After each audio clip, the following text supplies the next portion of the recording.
데살로니가 교인들에게 바울은 지난 시간에 이어서요, 두 번째로 이야기를 하고 있습니다. 지난 시간에는 우리가 특별히 보았던 것은 성도들을 향한 바울의 감사의 인사의 이야기를 보았습니다. 오늘 2장의 말씀에는요, 형제들아 우리가 너희 가운데 들어감이 헛되지 않은 줄을 너희가 친히 안다라고 하면서, 너희 아는 바와 같이 우리가 먼저 빌립보에서 고난과 능력을 당하였으나 우리 하나님을 힘입어 많은 싸움 중에 하나님의 복음을 너희에게 말하였노라, 이렇게 이야기합니다. 하나님, 여러분, 하나님의 복음을 전한다라고 할 때 쉬울까요? 어려울까요? 어렵습니다. 이거는 한마디로 사단이가 어떻게 보면 가장 최고로 방해하고 싸우고 대적해서 막으려고 하는 일이 있다면 그게 뭐겠습니까? 한마디로 복음이 땅끝까지 전파되는 일에 있어서 가장 사단이가 촉각을 곤두세우고 막지 않겠습니까? 그러니 지금 바울이요, 왜 이런 핍박과 고난과 고통이 현실적으로 일어났다고 여러분은 생각하십니까? 복음을 열심히 잘 전했는데 존경받고 대접받아야 되지 않습니까? 그렇죠? 당연히 이 땅에서도 존경받고 대접받고 아주 존경받는 복음 전도자로서 그저 모든 사람들이 인정하는 그런 모습이어야 하는 게 어떻게 보면 우리가 당연히 느끼는 것 아닙니까? 그런데 왜 그 시대에 복음을 전하는 사람들은 그렇게 예수님도 힘들었고 세례요한도 힘들었고, 왜 바울 같은 위대한 사도도 왜 그렇게 죽을 뻔하고 고생이 정말 사사하는 것 같이 그렇게 힘드냐 이거죠. 그러면 여러분 생각할 때 그때는 그렇게 힘들었지만 요즘은 어떨 것 같습니까? 요즘은 좀 변했을 것 같습니까? 사단이는 반응 똑같습니다. 어느 날 사단이가 모여가지고 회의를 했다지 않습니까? 진짜인지 모르겠는데, 예수님 초대교회 성도들에게 복음이 전파되는 바람에 그들이 그 복음을 오늘 이 데살로니가 교인들과 같이 말씀을 들을 때에 믿음으로 하나님의 말씀이라고 그들이 받아들였다라는 겁니다.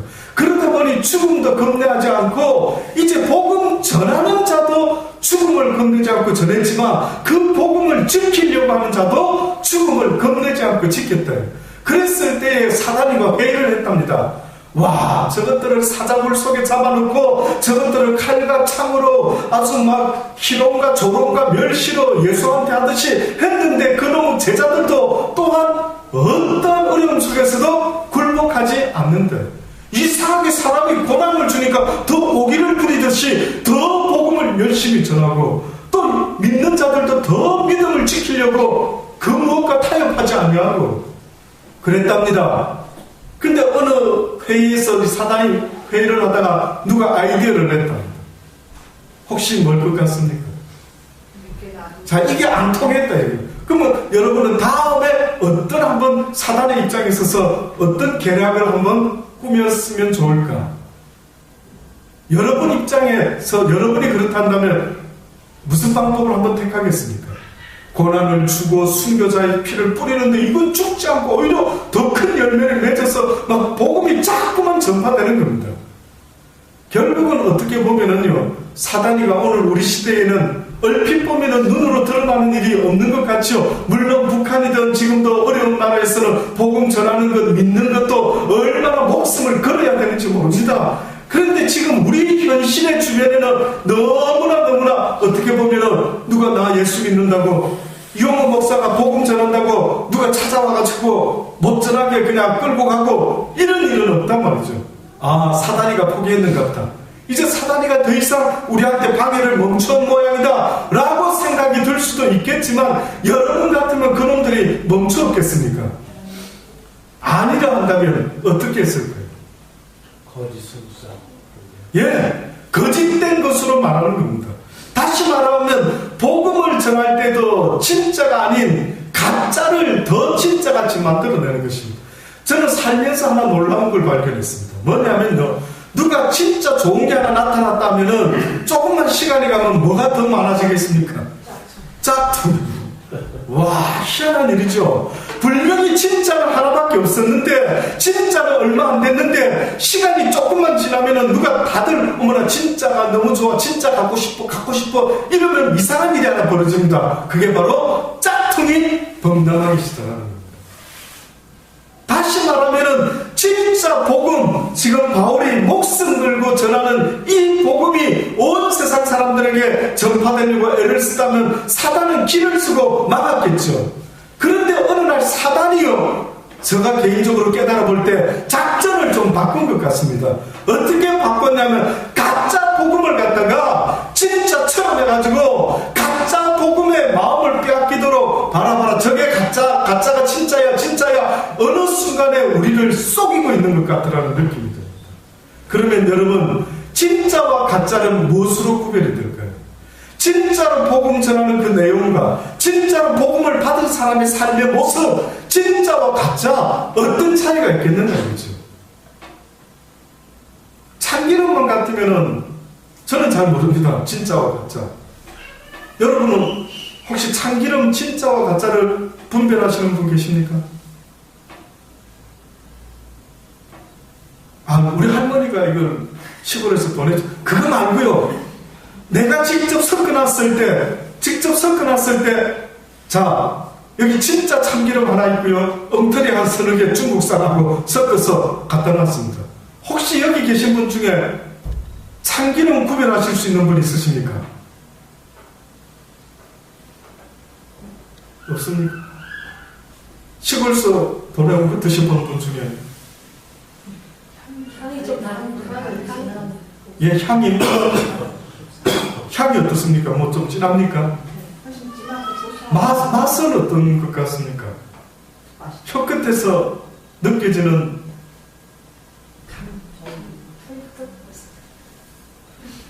예? 안 먹어봤습니다. 향수도 맛은 예. 하나만. 하여튼 느낌이 좋습니까? 아니, 맛은 안 찍어. 맛은 안 드셨습니다. 향기만 보시면. 음식이네요. 예. 목사님 되게 있는 것도 진짜인 것 같은데. 예, 참기름이 어떤 게 진짜인지 가짜인지 뜻밖에도 여러분 보세요. 참 구별하기 어렵죠. 왜? 너무나 가짜도 진짜 비슷하게 해놔가지고요. 이건 정말 누구를 만든 사람을 믿는 방법 말고는. 그래서 저는 어느 순간부터 제가 하는 방법이 하나 있습니다. 저는 어디 칼국수를 하나 먹고 가더라도요, 뭐 구포시장 가보시면 아시죠? 칼국수 집이 얼마나 많습니까? 물론 맛도 중요한데 저는 꼭 그 집 주인을 봅니다. 음식 만드는 사람. 예, 음식은 저는 잘 모릅니다. 그러나 이것을 만들었다고 하는 사람이요, 인상차기를 좀 봅니다. 봐가지고 인상을 딱 봤을 때 좀 깔끔하고 사람이 좀 느낌이 저 사람이 왠지 좀 믿을 수 있을 것 같다. 예. 안 그러고서는 도대체 수제비를 저는 칼국수를 먹어보지만은 먹을 때마다 이 속에 정말 조미료가 들어갔는지 안 들어갔는지 몸에 나쁜 걸 넣었는지 어떻는지 여러분 어떻게 하는데요? 그래서 저는요, 기도하는 마음으로 관상을 봅니다. 보면서 선한 관상, 뭔가 진실돼 보이는 어떤 사람을 보고 다음부터 이 집에 와서 내가 칼국수를 먹어야 되겠구나 하는 건 굉장히 저한테는 큰 이야기. 그러나 주인을 봤는데 인상지 부리고 있고 막 도약하게 생겼고 이러면 왠지 죄송하지만 이게 두 번은 올 수가 없겠다.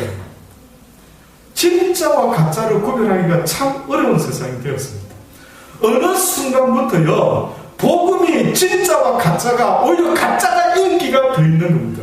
오히려 조미료 넣은 식당이 더 잘 되는 것입니다. 진짜는 왠지 맛이 밋밋한 것 같아서 가짜에 익숙한 사람들이 이제 가짜가 진짜가 되고 진짜가 왠지 맛이 없는 이런 시대를 살아가다 보니 저도 이영동 PD 프로그램을 자주 보는 것입니다. 도대체 착한 식당이 진짜 있을까요?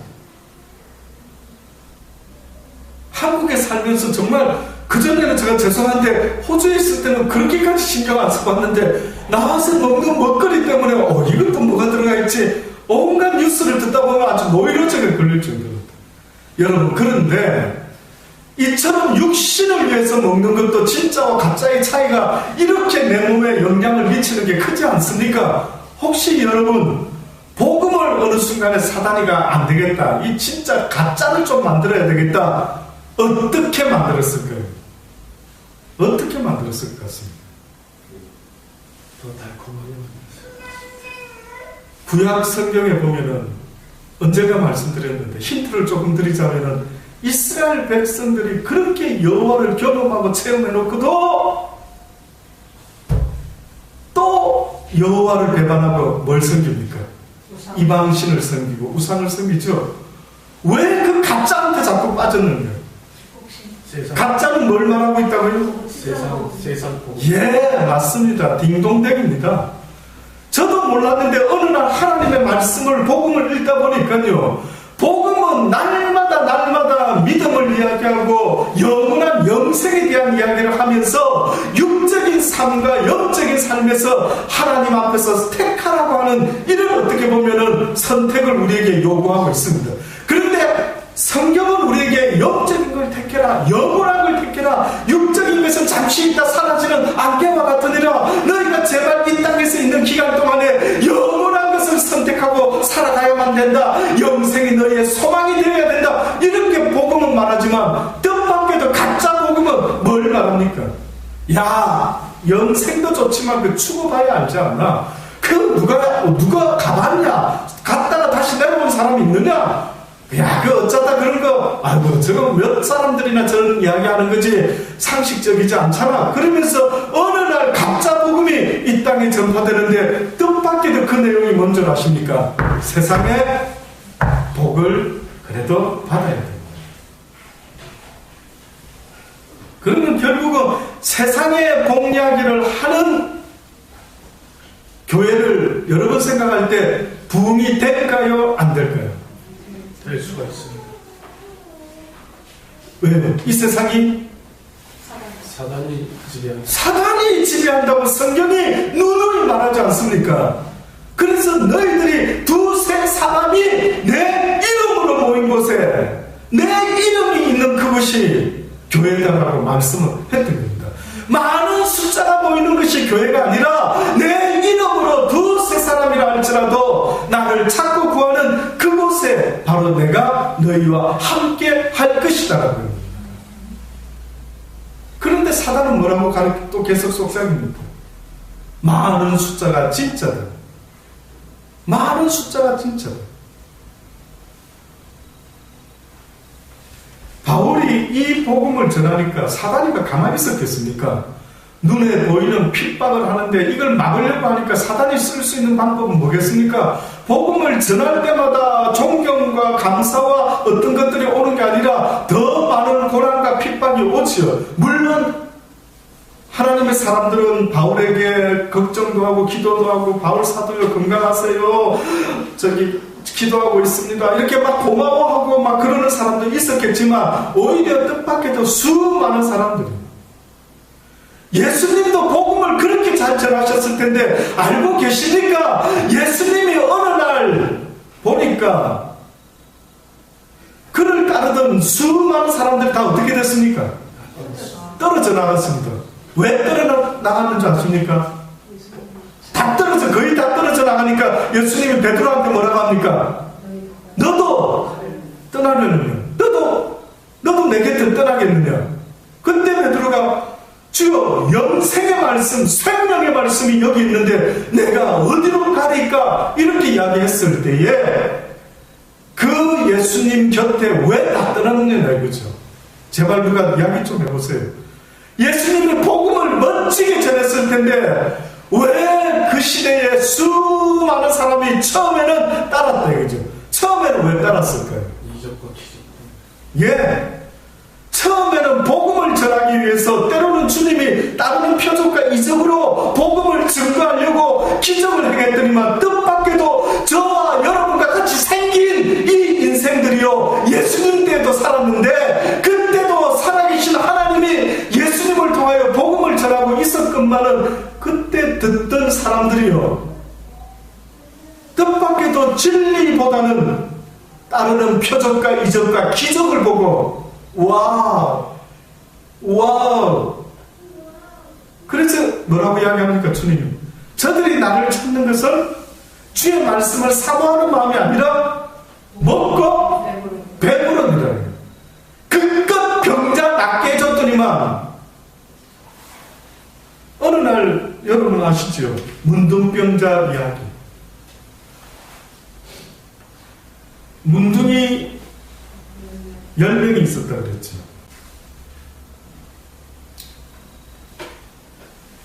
문둥이 10명이 있었는데 예수님이 어느 날 그 문둥병자들에게 말씀하시고 가서 대제사장에게 보여줘라 라고 했을 때 그 말을 믿고 전부 다 가다가 진짜 안 났으면 다 죽을 판인데 가다 보니까 문둥병이 어떻게 됐습니까? 다 났었죠. 다 났었는데 뜻밖에도 주님 앞에 돌아와서 주여 감사하나이다 뿐만 아니라 당신은 정말 하나님의 사람입니다 라고 했던 사람은 뜻밖에도 몇 명이었습니까? 한 사람밖에 없었다. 그 무슨 이야기인 것 같습니까? 왜 문둥병자들이 다 났었는데 왜 네 혼자냐라고 했을 때 나머지는 다 어디로 갔느냐? 예수께서 예루살렘으로 가실 때 사마리아와 갈릴리 사이로 지나가셨다. 한 촌에 지나가시니 문둥병자 10명이 예수를 만나 멀리 서서 가까이 오지 못하고 사람들에게 돌맞아 죽을까봐 소리를 높여 가는데 예수 선생이여 우리를 긍휼히 여겨주소서 우리가 낫기를 원하나이다 몸부림쳤겠지요.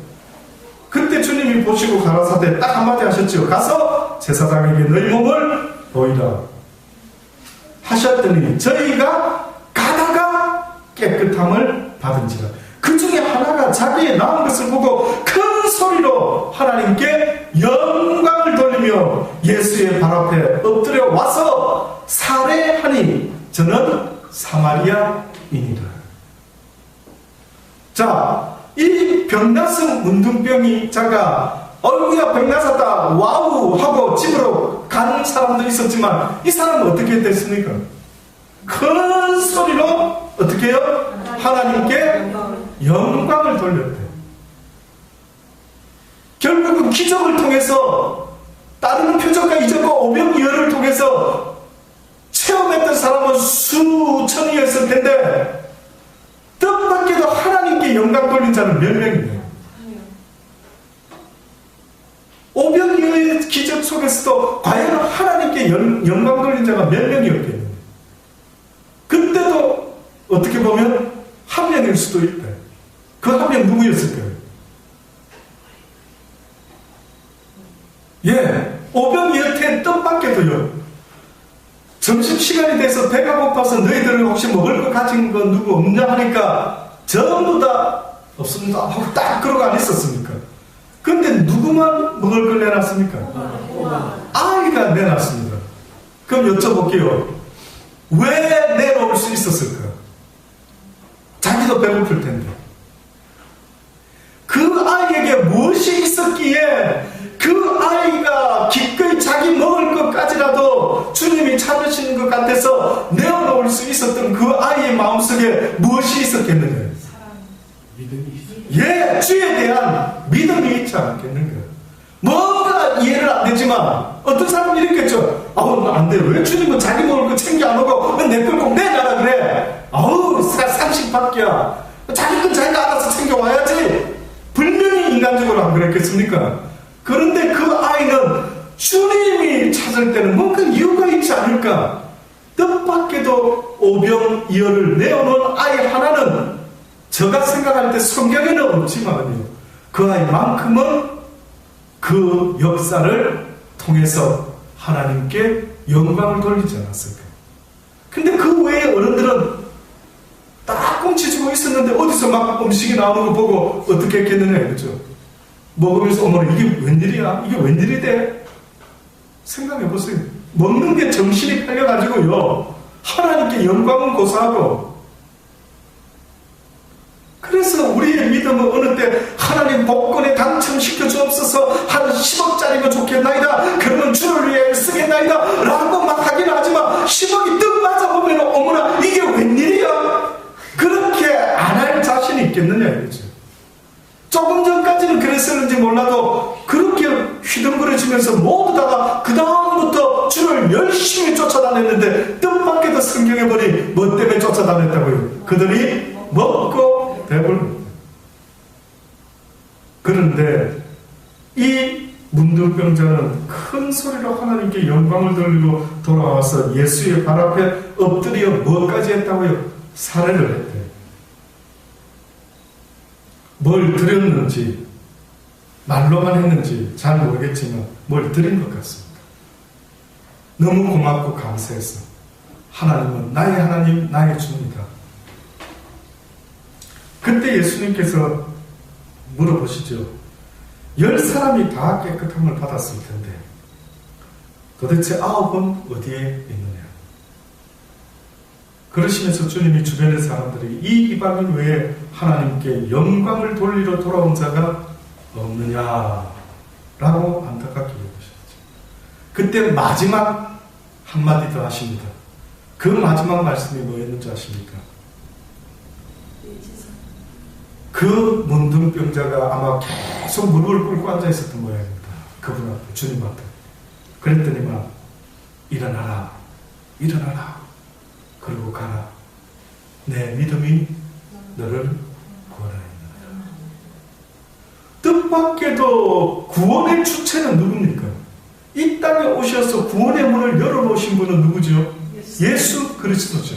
근데 이 구원이 누구의 것이냐의 것은 내 믿음에 달렸다고 합니다. 뜻밖이죠.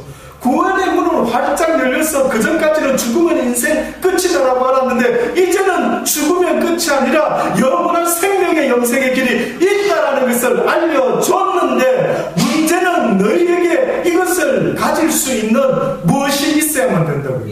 믿음이 있어야 된다는 거예요. 이 복음을 전함으로 바울은 사람들에게 무엇이 있기를 원했느냐면 이것을 믿는 믿음을 가질 수 있도록 하기 위함입니다. 우리가 어떤 일을 할 때에 어떤 일을 하기 전에 그것에 대한 지식을 얻는 것 아닙니까? 당뇨 때문에 고민하다가 당뇨를 나을 수 있는 어떤 방법을 전해 듣죠. 어떻게 무엇을 데려서 먹고 마시면은 당뇨가 아침마다 저녁마다 꼭 빠지지 말고 이렇게 저렇게 하세요 라고 이야기 들었을 때 그렇게 해야 되겠구나 라고 지식을 가진 이후에 그 다음에 어떻게 합니까? 그것을 그 다음에 지켜 행동으로 옮기려고 하면 그 다음 무엇이 필요합니까? 행동으로 옮기는데 보통 그것을 갖다가 의지라고 이야기를 하죠. 의지. 결국은요, 믿음이라는 것은 바로 곧 의지다. 그래서 행복한 사람이 있는 게 아니라 행복하기를 원하는 그 갈망을 가진 그 의지를 가진 자가 결국은 구원을 얻는다. 그래서 성경의 모든 믿음의 주인공의 그 모습이 뭐였습니까? 한마디로 무엇인가를 갈망하는 간절함을 가진 자들의 모습이 바로 성경의 믿음의 사람들의 공통되는 모습이라는 사실을 잊지 마시기를 바랍니다. 잊지 마시기를 바랍니다. 여러분이 믿음이 있다는 것은 곧 이것을 이렇게 해서 먹으면은 당뇨가 낫겠구나 라는 그 지식을 내가 정말로 믿는다면 어떻게 할 것 같으냐? 길을 쓰고 지킬 것 아닙니까?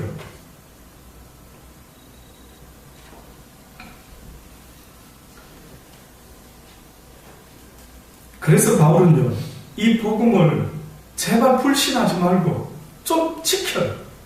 제발 좀 붙잡고 행동으로 옮기지 않고 듣고 잊어먹으면 너희와는 아무런 상관이 없다. 그래서 야고보서는 뭐라고까지 말했다고요? 복음은 그냥 듣고 잃어버리는 것을 말하는 게 아니라 믿음이라는 것은 듣고 배우고 어떻게 하는 것이라고요? 행동으로 옮기는 게.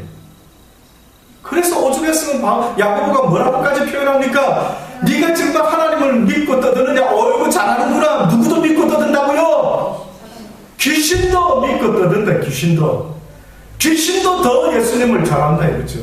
그래서 귀신이 예수님을 봤을 때에 뭐라고 말합니까?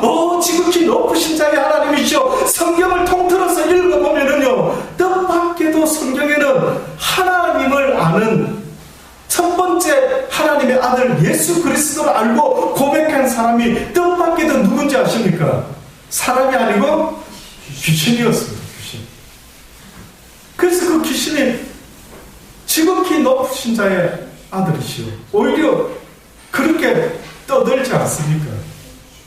그러니 야고보 선지자가 뭐라고 하면 믿고 행동으로 옮기며 살아가는 삶이 아니라면 귀신도 니하고 똑같아요.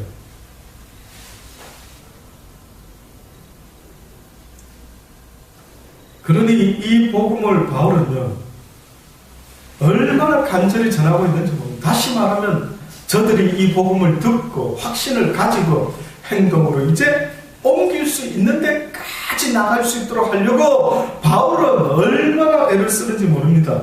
그래서 그가 말하지 않습니까? 너희 아는 바와 같이 우리가 먼저 나와 나의 동역자들이 먼저 빌립보에서 고난과 능력을 당하였으나 우리 하나님을 힘입어 많은 싸움 중에 하나님의 복음을 너희에게 말하였노라. 복음을 전할 때 완전 싸움이 벌어져가 못 가게 막고 못 전하게 막고 막 온갖 것으로 방해하고 있었던 것을 그렇게 싸움이라고 말합니다. 우리의 권면은 감사에서나 부정에서나 한 것이 아니요 괴계에 있는 것도 아니라 오직 하나님의 옳게 여기심을 입어 복음 전할 부탁을 받았으니 우리가 이와 같이 말하면 사람을 기쁘게 하려 하며 오직 우리 마음을 감찰하시는 하나님을 기쁘시게 하려 합니다. 잘 방금 말씀을 잘 새겨보십시오. 오직 하나님의 옳게 여기심을 입어 복음을 전할 부탁을 받아서 우리가 이와 같이 말하면 누굴 기쁘게 하기 위함이라고요?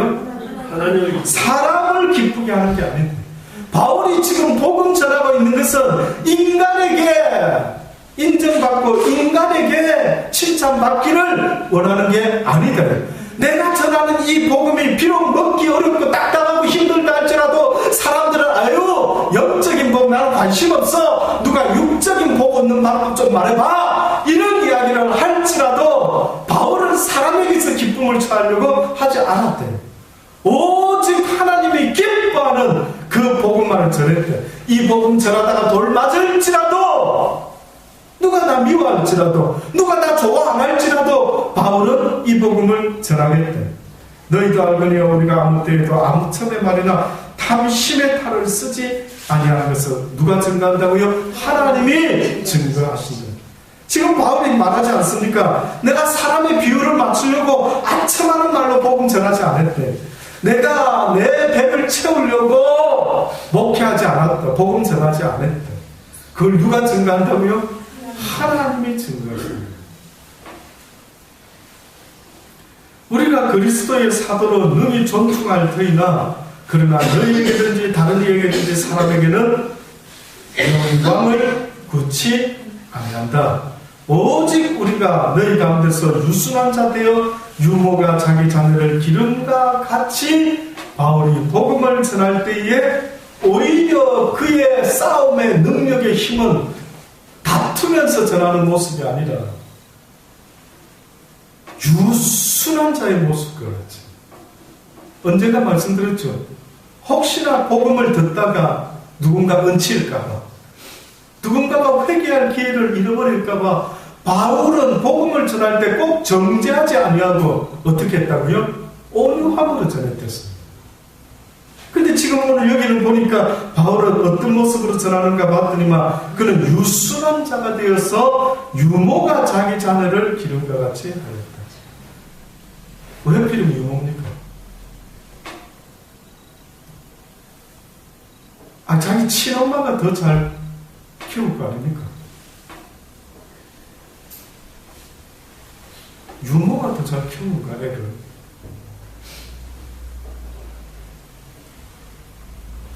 그 당시 때 유모는 거의 다가 종들 아닙니까? 결국 뭡니까? 주인의 아이를 키우는 여종이 그 아이를 어떻게 키우겠느냐?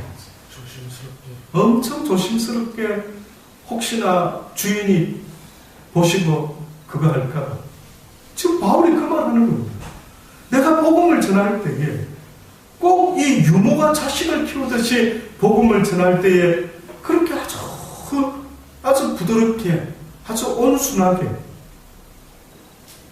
언젠가 말씀드린 대로 부잣집 아이를 우리 집에 데리고 자취를 시키고 혹은 하숙을 한다면 어떨 것 같습니까, 여러분? 한 달에 누가 돈 100만 원 줄 테니까 우리 애 좀 그 가까운 포천 초등학교 좀 보내고 싶은데 너무 유명한 학교라 박 집사님 좀 맡아주십시오.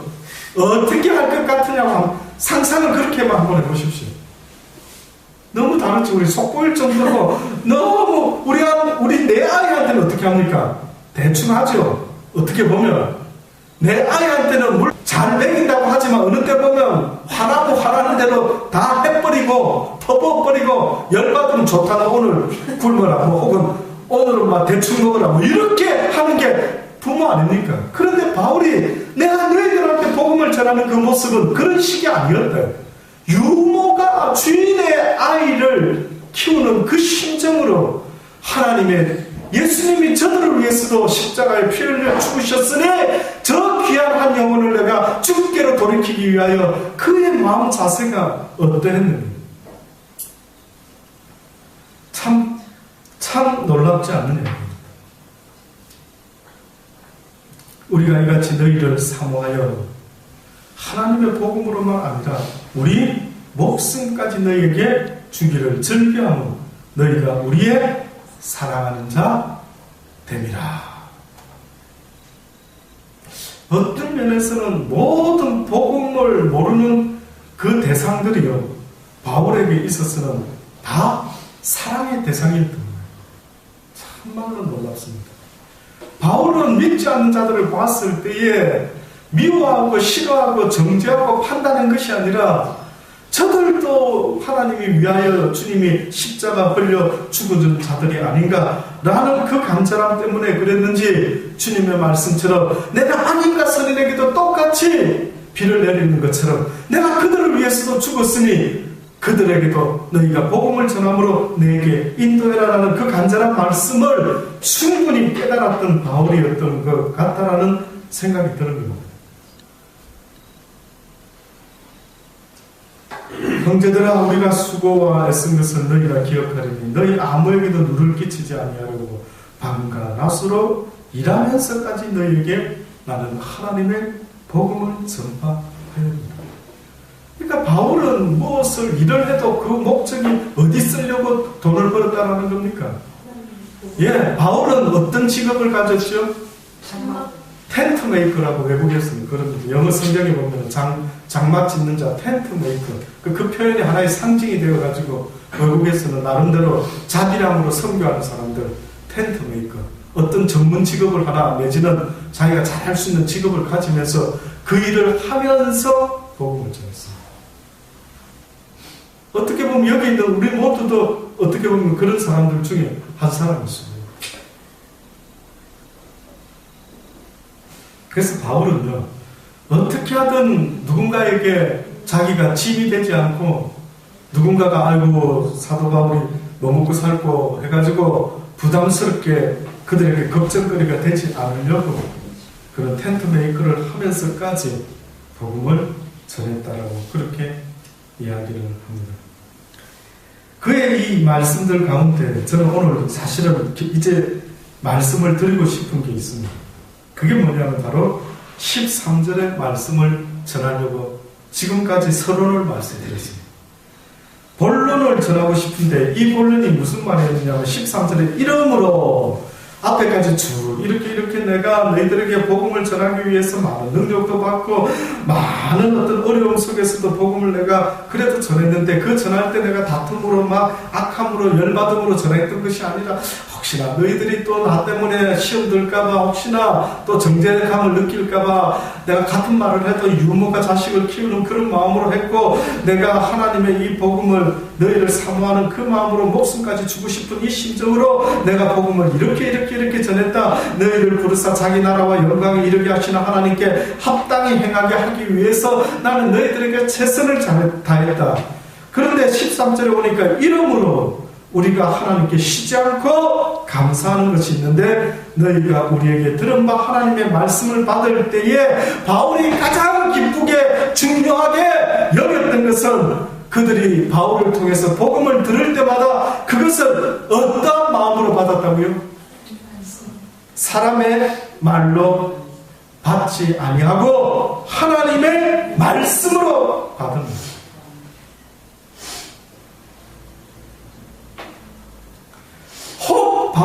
실수를 할 수도 있겠지. 혹 바울이 실수할 수 있습니다. 바울도 인간이니까. 모든 말이 100% 과연 그럴 수는 하나도 그가 실수하지는 않을 수도 있겠는데, 여러분 엘리라고 하는 사무엘 전에 제사장 아십니까? 그 엘리 제사장이 그리 신령한 제사장이 아니었죠. 어느 날 한나가 와가지고 하나님 앞에 기도를 하는데 엘리 눈에는 어떻게 보였습니까? 왜 술 취한 여자? 그러니까 그 사람은 제가 볼 때는 이 깊이 들어가서 막 이렇게 기도하는 이런 걸 본 적이 없었는지 어쨌는지, 자기는 경험이 없었는지 하니까 꼭 자기 귀에 술 취한 여자 같아요. 그래서 저는 그 생각이요, 둘 중에 하나인 것 같습니다. 소리가 그냥 옹얼옹얼 기도를 해서 그런가, 아니면 방언 기도를 했는데 딱 보니까 술 먹고 하는 소리 비슷하더니 혀가 꼬부라지고 뭐 이렇게 들렸는지. 엘리라고 하는 신령치 못한 그 제사장은요, 그 한나의 기도를 들었을 때 뜻밖에도 그는 왜 술 취한 여자로 봤던 겁니다. 그러니까 기껏 한다라는 말이 뭐라고 말합니까? 그 여자 빨리 내쫓으려고 뭐라고 말합니까? 뜻밖에도 엘리가 뭘 했는지 아십니까? 야, 하나님 다 들었겠다. 네 이야기 다 듣, 야, 하나님 다 알고 계셔 뭐든지 걱정하지 마. 어떻게 하라고요?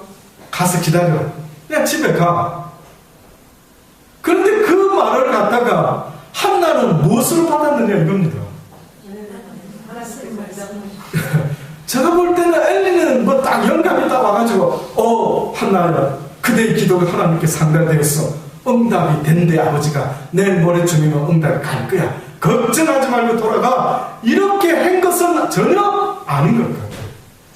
잘은 모르지만은 아마 그 마음은, 아이고 이 웬 여자가 막 저렇게 막 정신 나간 여자같이 기도를 해. 그래 됐어 그만해. 남들이 보면은 이 성전에 이거 뭐 이상한 사람만 보는 줄, 야 빨리 집에 가. 응답 된 거야. 아버지가 뭘 모르겠어 다 알지. 분명히 그러지 않았겠는 거야. 결국은 역사의 능력의 주체는 예수 그리스도고 하나님이시지만은 그 능력이 내 것이 되고 안 되고는 무엇에 달려있단 말입니까? 나의 믿음이 달려있다. 그러니 그것을 하나님의 소리로 들으면 엘리야의 소리도 역사를 한다. 누구에 따라서? 그의 믿음에 따라서. 그러니 문제는 믿음인 겁니다. 내 믿음인 것입니다. 누가 꿈을 꿨다는데 어떤 사람이 꿈 해몽을 합니다. 아우 조만간에 망하겠는데 이렇게 꿈 해몽 해줬어요. 근데 어떤 사람은 또 하나님의 놀라운 믿음의 역사가 있겠어 이렇게 말했습니다. 자, 두 가지 소리를 들었습니다. 여러분은 어떤 걸 택할랍니까? 하나님의 놀라운 역사가 있습니다. 우리 한 집사님은 그걸 택하시겠지만 어떤 사람은 해필이면 뭘 택하는 사람이 있겠습니까? 이상하게 망하는 쪽이 와닿는 거예요. 망하는 쪽. 그래 내가 막 부족하니까 망하겠지. 그쪽으로 와닿아가지고 믿음이 어디로 작동을 합니까? 망하는 쪽으로 작동하는 사람이 있습니다. 그래서 진짜 성경 말씀처럼 네 믿은 대로 될지어다. 이게 하나님이 지금 말씀하는. 그러니 행복이라는 것도 타고나는 것이 아니라고 분명히 말씀드렸죠. 누구의 것이라고요? 행복은 행복하고자 하는 자의 몫이다. 나 행복하게 살아야지. 감사와 기쁨과 감격 누구의 것이랬습니까? 성경에 보면은 감사로 항상 기뻐하고 범사에 감사를 쉬지 말고 기도. 어떻게 할 수 있는데 이게 어떻게 됩니까? 라는데 뜻밖에도 그것을 하면은 어떻게 된다고요? 감사가 결론이 나타난다. 기뻐하면은 기쁠 수밖에 없는 역사가 일어난다. 네 입에 파수꾼을 세우라. 네가 무엇을 고백하든 그것은 말의 권세가 있기 때문에 네가 고백함으로 믿습니다. 구원을 주시옵소서. 마음에 믿어 의에 이르고 입술로 고백해서 구원에 이르게 되니, 이 마음의 생각과 입술의 고백이 동시에 같이 일어날 때 그 믿음의 고백은 역사하는 능력이 된다. 아멘.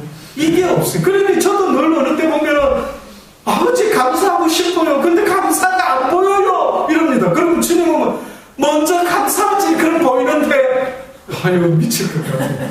미칠 지경 아닙니까?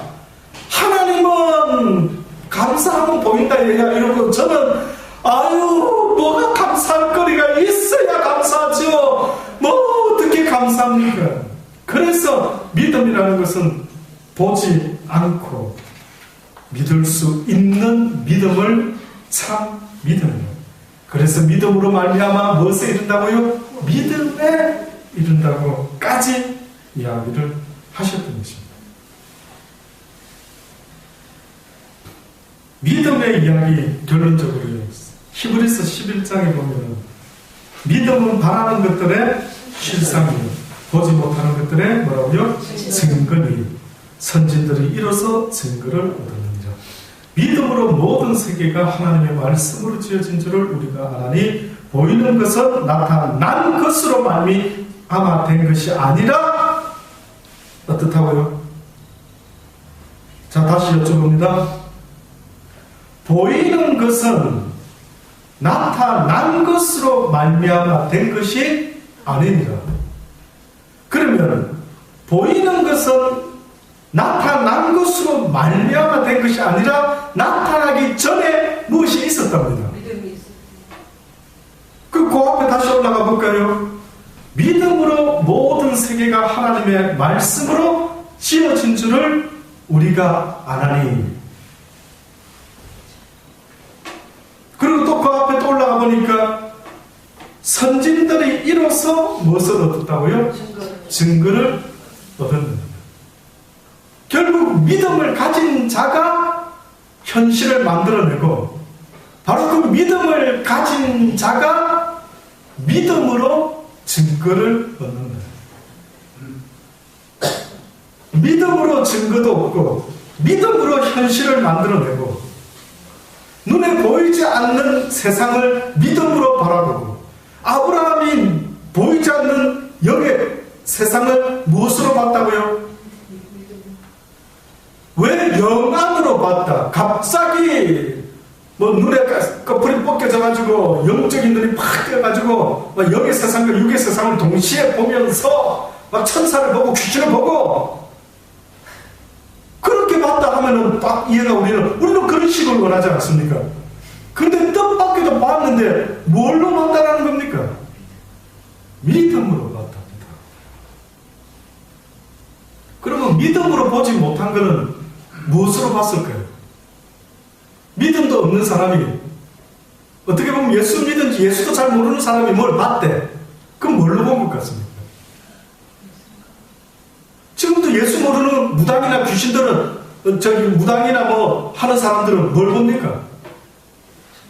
뭘 본다 하지 않습니까? 아니 그들은 어떻게 뭘로 그걸 보죠? 그리고 성경에는 무엇으로 지금 본다고 보이지 않는 세상을 믿음으로 보는데 그들은 뭘로 봅니까? 한마디로 악한 영으로 사단의 영으로 보는 거예요. 그래서 보이는 걸 다 어떻게 하라고요? 믿지 말아라. 무엇으로 볼 수 있어야 되느냐면 믿음의 눈을 가지지 못하고서는 전혀 보는 게 아니다. 이걸 어떻게 더 설명을 할까요? 내가 하나님을 아는 그 믿음을 가지고 영의 세상을 보는 자와 하나님에 대한 지식을 알지도 못하는데 무당 푸닥거리 하듯이 영을 보는 자가 있단 말이에요. 예수 연자도 모르고도 지금 보는 사람들이 있지 않습니까?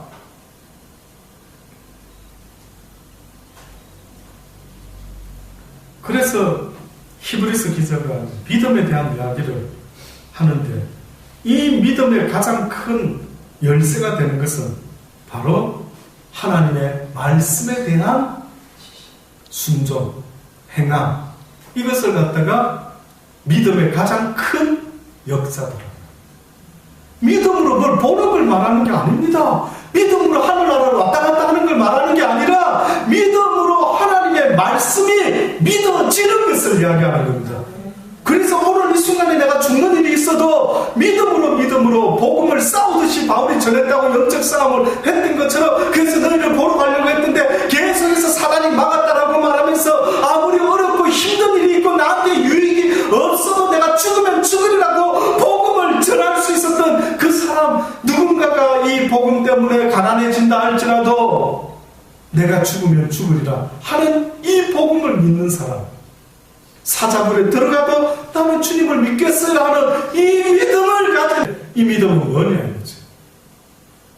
근데 이 믿음을 가진 자가 볼 수 있는 세상이 있다라고 말하니, 하나님의 영의 세상은 육을 가진 인간이요 온전히 볼 수 있다는 것은 믿음을 가진 자의 눈 외에는 아무도 볼 수가 없다.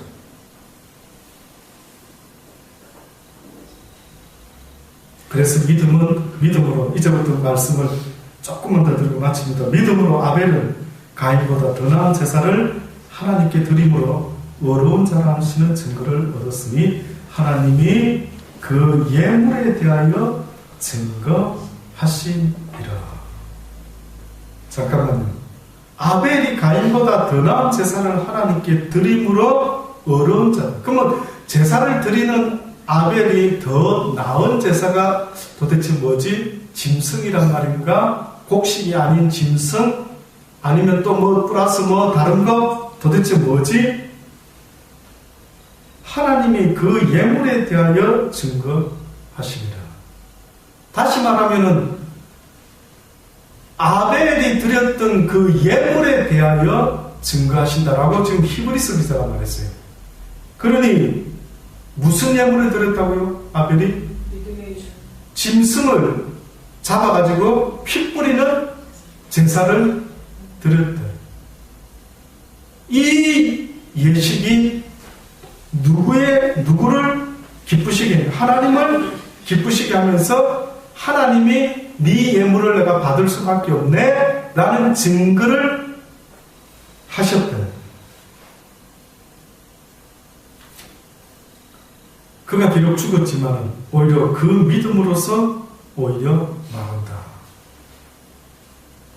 그가 육적으로는 죽었는데 영원히 없어지지 않는 아벨의 모습, 그가 여전히 죽었어도 무엇으로 말하고 있다고요? 그의 믿음으로 말하고 있다. 이것이 여러분 가슴에 깨달음으로 와닿기를 주의 이름으로 고민합니다. 결국은 믿음 있는 그의 모습이요, 하나님께서 원하시는 방법으로 예물을 드렸던 거예요. 그 예물에 대하여 주께서 증거를 하시는데, 네가 참으로 믿음의 제사를 나에게 드렸구나. 그 믿음은 곧 내가 너한테 시켰던 그 말을 그대로 노아 할아버지가 방주를 지었던 것처럼 그대로 네가 나에게 똑같이 시키는 대로 예물을 바쳤다.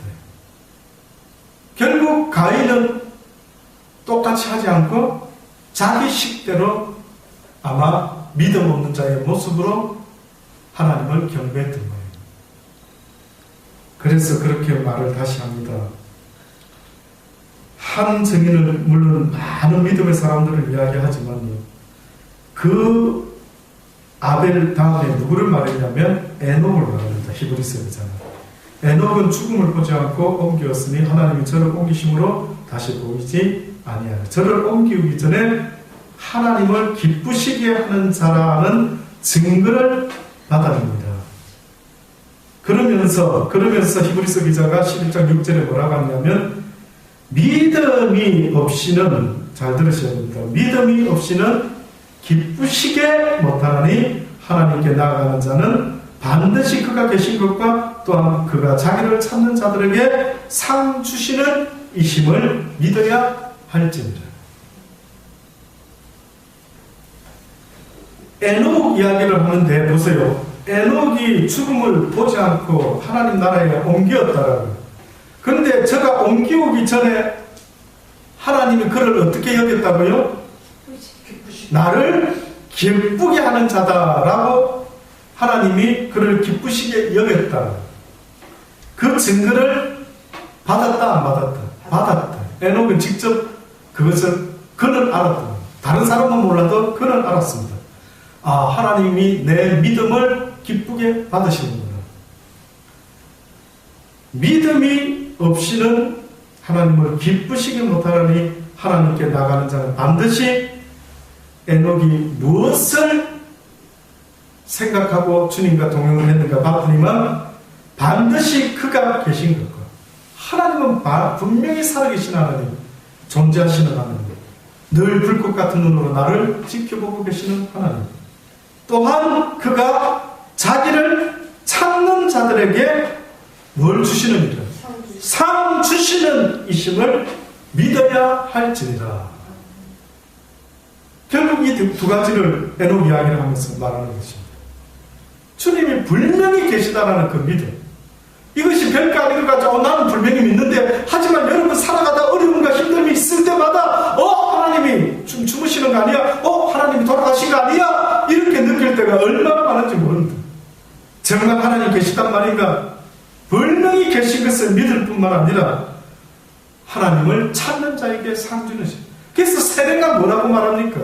우리가 구원받은 증거를 뭐라고 신약성경에서는 바울은 누누이 말합니까? 우리의 선한 양심이, 죽었던 그 영의 양심이 이제는 누구를 찾아가는 것이라고요? 하나님을 향하여 찾아가는 것이라. 이것이 바로 세례의 정의다. 세례는 죄를 없이 하는 것이 아니라 이제 세례받은 증거는 내가 날마다 하나님을 찾고 구하는 자이다. 언제 여러분이 그렇게 자주 찾고 구하는지요? 저는 여러분이 그 하나님을 온전히 얼굴과 얼굴로 대면할 때까지 멈추지 말아야 될 게 있다면 그 주님의 낯을 구하는 것입니다. 그 주님을 내가 언젠가 볼 때까지 멈추지 않고 찾고 가. 그래서 성경에서 우리가 잘 아는 것, 누구든지 두드리는 자에게 열리고 구하는 자가 없고 찾는 자에게 찾게 될 거라는 것, 이것은 다 한마디로 천국의 문을 두들겨라, 하나님을 찾아라 라고 말하는 것입니다. 그의 신령한 것들을 구하라고 말씀하고 있는 진리의 말씀입니다. 사랑하는 여러분, 오늘 이 밤에 잠깐 왔다가 또 가겠지만 저는 여러분이 오늘의 이 삶이 내일의 영원한 생명과 항상 이어지기를 간절히 주의 이름으로 축원합니다.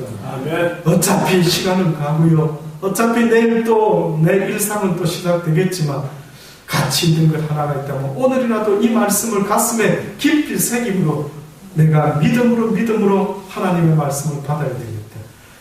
바울이 기뻐했던 것처럼 저도 여러분이 이 모든 이야기들을 믿음으로 받으실 수 있게 되기를 바랍니다. 요한 목사의 깨닫는 분량이 혹 적었고 부족할 수 있고 여러분이 저를 판단하고 분별할 수도 있겠지만은 이 이야기가 하나님으로부터 오는 말씀인 줄 믿습니다라고 하는 그 믿음으로 여러분이 주의 말씀을 받을 수만 있다면 너 믿은 대로 될지어다 라는 주의 진리의 약속의 말씀이, 그 구원이 여러분에게도 이루어질 줄로 믿습니다. 아멘. 기도하시겠습니다.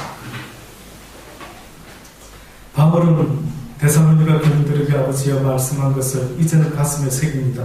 우리의 소망이나 기쁨이나 자랑의 면류관이 무엇이냐? 그의 강림하실 때에 우리 주 예수 앞에 너희가 아니냐? 너희는 우리의 영광이요 기쁨이라고 고백했던 것처럼 아버지여, 우리의 기쁨과 영광이 바로 아직도 하나님을 알지 못하는 그들이기를 원합니다.